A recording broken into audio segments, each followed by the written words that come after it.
இது அரசியல் சாசனத்த வந்து இவனுங்க தான் கண்டுபிடிச்சு, அம்பேத்கருக்கு கூட வந்து இவனுங்க தான் எழுதுன மாரியுமே, இப்படியே தான் பேசுவானுங்க பார்த்தீங்கன்னா. அதாவது சாசனப்படி அப்படிங்குவானுங்க. என்னடா சாசனம்? ஏன்டா அவ்வளவு தூரம் நியாயமா வந்து நீங்க ஆட்சி பண்ணியிருந்தீங்க அப்படின்னா எல்லாருமே, எதுக்கு விஜய் எதுக்கு அரசியலுக்கு வர்றாரு?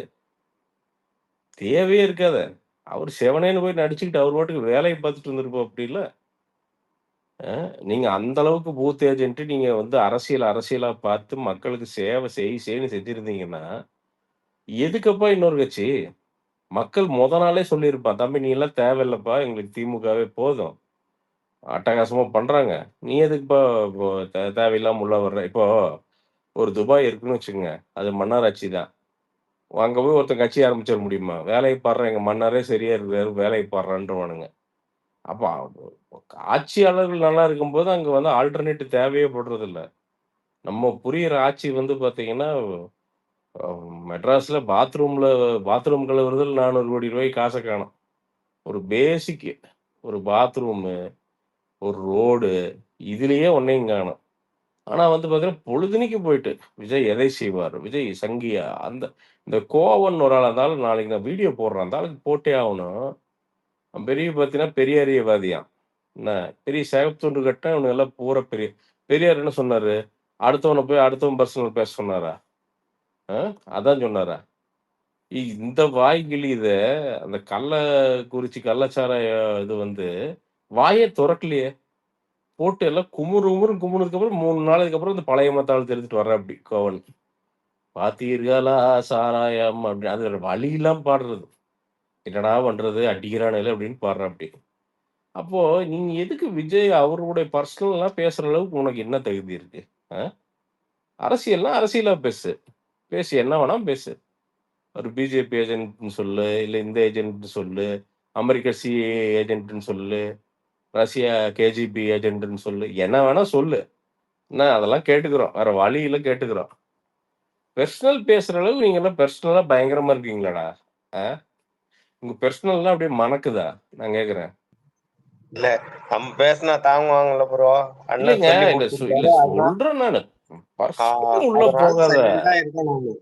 நீ அரசியலா பேசு. தாராளமா பேசு. அவரோட அரசியல் கொள்கைய பத்தி பேசு. இந்த கொள்கை எனக்கு பிடிக்கல. இது தமிழக மக்களுக்கு பிரயோஜனம் இல்ல. இதெல்லாம் எதுக்கு அவரு பேசுறாருன்னு பேசு. அது ஓகே. அது அரசியல் அது. அது வந்து பண்பட்ட அரசியல். பேசு. அரசியல எதிர்கொள். அத விட்டு பெர்சனல் புடிச்சுக்கிட்டு வந்து பார்த்தீங்கன்னா, தொங்கு தொங்குன்னு தொங்குறது. பிரதர் உண்மைய இப்ப சொல்லிட்டு போயிடுறேன் உங்களுக்கு. இது மேட்டர் என்னன்னா, அவரு கிட்டத்தட்ட ஒரு 15% ஓட்டு மினிமம் வாங்க போறாருங்க விஜய். அது 20% ஆனாலும் ஆகும். இதுதான் உண்மைங்க. பிளாட்டன்ட் உண்மை இதுதான். ம் பெரிய ஆளுங்கட்சிக்கு வந்து பெரிய சிம்ம சொப்பனமா இருக்க போறது விஜய் தான். இதுதான் உண்ம. அது அது வந்து அவங்களுக்கு அவ்ளோ டென்ஷன வந்து உருவாக்குது. இது என்ன பண்றதுன்னே தெரியல. என்ன பொய்ய சொல்லி வந்து ஓட்ட திசை திருப்புறதுன்னு தெரியல. எல்லாம் சின்ன பசங்க. ஏன்னா கடைசியில வந்து ஓட்டர் ஐடில உங்களுக்கு நீங்க போய் ஓட்டு போடுறப்போ, அ ஓட்டர் ஐடி வந்து உள்ள அந்த லிஸ்ட்ல இல்லாத மாரி பார்த்துக்குவாய்ங்க. அது வேணா பண்ணுவாய்ங்க மேக்ஸிமம். அ அ அதர்வைஸ் இருந்ததுன்னா, அந்த பையன் போய் யாருக்கு ஓட்டு போடுவான்? என்ன பண்ணுவான்னே புரியல. அந்த ஒரு இது வந்துருச்சு. அண்ட் இன்னொன்னு ஜூன்லேருந்து அவர் நடைப்பயணமோ, ஏதோ ஒரு பெரிய கேம்பெயின் ஒண்ணு ரெடி பண்ணிட்டு இருக்காரு. அம் நீங்க அதுல வந்து இன்னும் பயங்கரமான ட்ராக்ஷன் நடக்கும். ஆ ஸோ இதெல்லாம் எப்படி சமாளிக்க போறதுன்னே தெரியாம இருக்காங்க. இது ஒரு நல்ல விஷயம் தாங்க. ஒரு சேலஞ்ச் வந்துட்டே இருக்கணுங்க. ஒரு ஒரு ஆட்சியாளர்களுக்கு ஒரு நாளைக்கு விஜய் அண்ணனே நாளைக்கு ஒரு ஆட்சியில உட்கார்ந்தா கூட, ஒரு வேள நான் சொல்றேன். அவருக்கு ஒரு எதிரி, ஒரு எதிர்க்கட்சி. இது வந்து ஒரு பேலன்ஸ் ஜனநாயகங்கிறது ஒரு பேலன்ஸ் வேணுங்க. ஒரே ஒருத்தன் மோனோபோலியா, நான் தான் ஆட்சி, எனக்கு எதிரா ஒருத்தனும் கிடையாது. பேசினவன பூரா வந்து நான் வந்து பங்கம் செய்வேன்னா, அது ஜனநாயகமே கிடையாதுங்க. ஸோ விஜய் அண்ணன பொறுத்தவரைக்கும் சரிப்பட்டிக்குவார். இப்பதாங்க கட்சி தொடங்கியிருக்காரு. தைரியமா இவனுங்க என்ன ஃபர்ஸ்ட் சொன்னானுங்க, கட்சியே தொடங்க மாட்டாரு. அவரு பயந்துட்டு இருக்காரு அப்டின்ட்டு வந்து 2 மாசம் வந்து ஊதிட்டு இருந்தானுங்க மகுடி. அப்புறம் தொடங்குனாரு. தொடங்குனதுக்கு அப்புறம் என்ன ஊதிட்டு இருந்தானுங்க 1 மாசம். தொடங்கிட்டாரு. மீட்டிங்லாம் போடவே முடியாது. அது மிகப்பெரிய ஆகாய சூரம் பண்றது. ஆஹா! ஓஹோன்னானுங்க. அப்புறம் பார்த்தா 10,00,000 பேர் மீட்டிங்க்கு வட்டாங்க. என்ன பண்றதுன்னு தெரியல. அது என்ன பண்ணிட்டு இருந்தானுங்க, ஒரு 2 மாசம். இல்ல, இல்ல 1,00,000 பேர் தான் வந்தாங்க. அப்படின்னு பொய் சொல்லிட்டு இருந்தானுங்க எல்லாம். அதுவும் உண்மை இல்லன்னு எல்லாத்துக்கும் தெரியும். எல்லாத்துக்குமே தெரியும். 10,00,000 பேர் உள்ள போயிருக்காங்க அப்படின்னு எல்லாத்துக்குமே தெரியும். அதையும் மண்டைய பிச்சுட்டு இருந்தாய்ங்க. சரி அதுக்கப்புறம் ஏதாவது குழப்பத்த உண்டுவாக்கலான்னு பார்த்தா, இந்த ஆ உள்ள உட்காந்துட்டு ஆதவ அர்ஜுனா இப்படி ஏதோ ஒண்ணு பேசிக்கிட்டே இருந்தாய்ங்க. பட் ஆனா சின்ன பசங்க போய் டிபேட்ல போய் சேர்றானுங்க. அப்படித்தான் அரசியல் கத்துக்குவாங்கங்க. இப்ப யாரும் பெரிய பிஹெச்டி படிக்கல. இவங்க எல்லாரும் இவங்க தாத்தாக்கள் இவங்கலாம் முதல்ல அரசியலுக்குள்ள இறங்கும்போது 1000 தப்பு பண்ணியிருப்பாங்க. பசங்க கத்துக்குவாங்க. அதாவது அரசியல் படுத்தப்படாத ஒரு மிகப்பெரிய இளைஞர் கூட்டத்த விஜய் வந்து அரசியல் படுத்துறாரு. அதுவே மிகப்பெரிய ஒரு சமூக சேவை அது. அவன் கத்துக்குவான். இது என்ன பெரிய இதா அது? அ அவன் ஒண்ணுமே இல்லாத ஒரு சப்ஜெக்ட்ட படிச்சு, ஒரு கோடிங் படிச்சான்னா, 6 மாசத்துல படிச்சு போய் ஒரு வேலைக்கு உட்கார்ந்து அடிச்சு தூக்கிட்டு வந்துர்றானுங்க பசங்க. இது என்ன அரசியல்ன்னு பெரிய ராக்கெட் சயின்ஸா அது? மக்கள போய் சென்றட, மக்களுக்கு நல்லது செய். இவ்வளவுதான் அரசியலு. இதை தாண்டி ஒண்ணும் பெருசா அரசியல் இல்லைங்க. கேட்டா வுட்டா ஆத்தாத்துன்னு ஆத்துவானுங்க. நான் இப்பவும் சொல்றேன் பிரதர். திமுக வந்து உண்மையாலுமே ரொம்ப ஸ்ட்ராங்கா எல்லாத்துக்கும் நல்லது பண்ணுச்சுன்னா, நான் இங்க இந்த இடத்துல இப்ப சொல்லுவேன் நானு. விஜய் அண்ணா தேவையில்லன்னு நான் சொல்லிட்டு போயிட்டே இருப்பேன் நானு. தேவையில்லைங்க. எங்களுக்கு திமுக ஆட்சி ஓகே அப்டின்ருவேன். அவங்க நல்லது செய்றாங்க. இல்லங்கல்ல. ஆனா அதுக்கு மேல என்னன்னா மோனோபோலி என்ன என்ன யாருமே எதுவுமே பேசக்கூடாதுன்னா, அது என்னது அது எப்படி அது? அ எல்லாரும் பேசுறது தானே ஜனநாயகம். பேசினாலே அவன் மோசமானவன்னு அவன போட்டு பர்சனலா டெரகேட்டரி அத பண்றது அதெல்லாம் ரொம்ப தப்புங்க. ரொம்ப ரொம்ப மட்டமான ஒரு செயல் அதெல்லாம். நல்லது இப்ப இன்னைக்கு எல்லாருமே எதிர்த்து பேசுறாங்க, சண்ட போடுறாங்க. அப்படிதான் இருக்கணும் ஜனநாயகம்னா.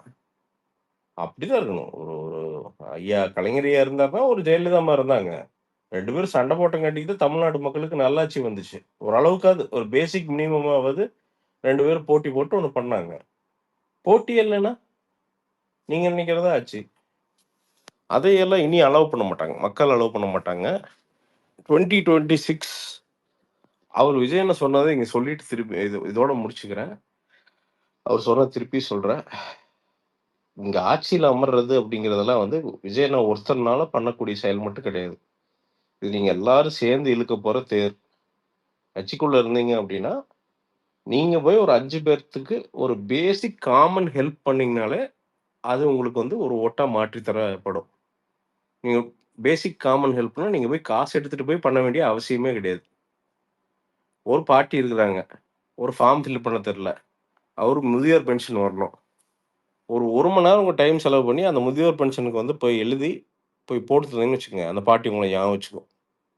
"பார்றா அந்த பையன் வந்தான்டான்ட்டு." பாட்டி நான் கட்சின்னே சொல்லுங்க. நான் இந்த கட்சி நான் உங்களுக்கு சப்போர்ட் பண்றேன்னு சொல்லுங்க. இதுதான் இப்படிதான் எல்லா பெரிய கட்சியிலும் வளர்ந்துச்சுங்க.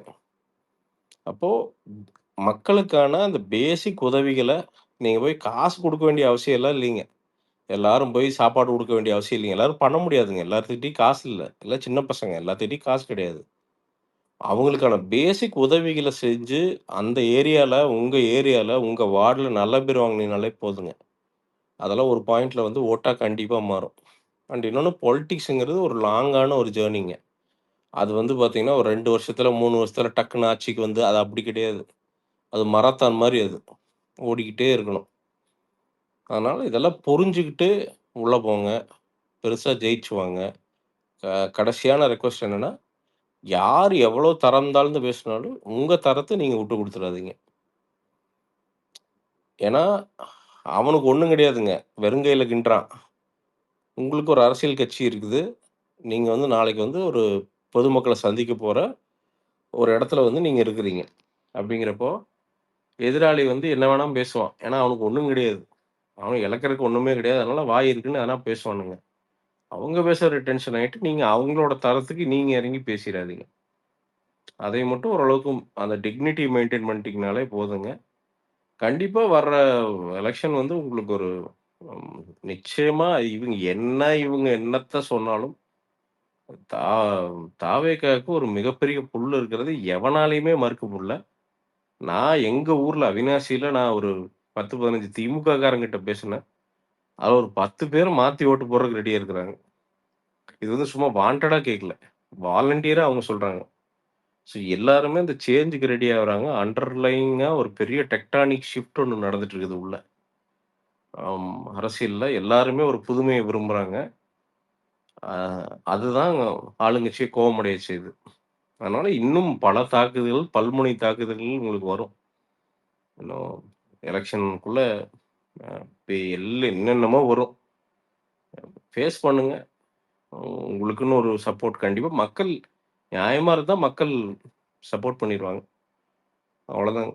மக்கள் சக்திய தாண்டி ஒண்ணும் கிடையாது. கோயம்புத்தூர்லன்னு நீங்க எத்தன என்ன 5 பிரியாணி குடுத்தாலும் கோயம்புத்தூர்ல அவ்வளோ கூட்டம்லாம் கூட்டவே முடியாது. கோயம்புத்தூர் மக்கள்லாம் அவ்வளோ சீக்கிரம்லாம் வெளில வந்து சப்போர்ட் பண்ணவே மாட்டாங்க. அது நீங்க அவ்வளோ சீக்கிரம்லாம் வரமாட்டாங்க.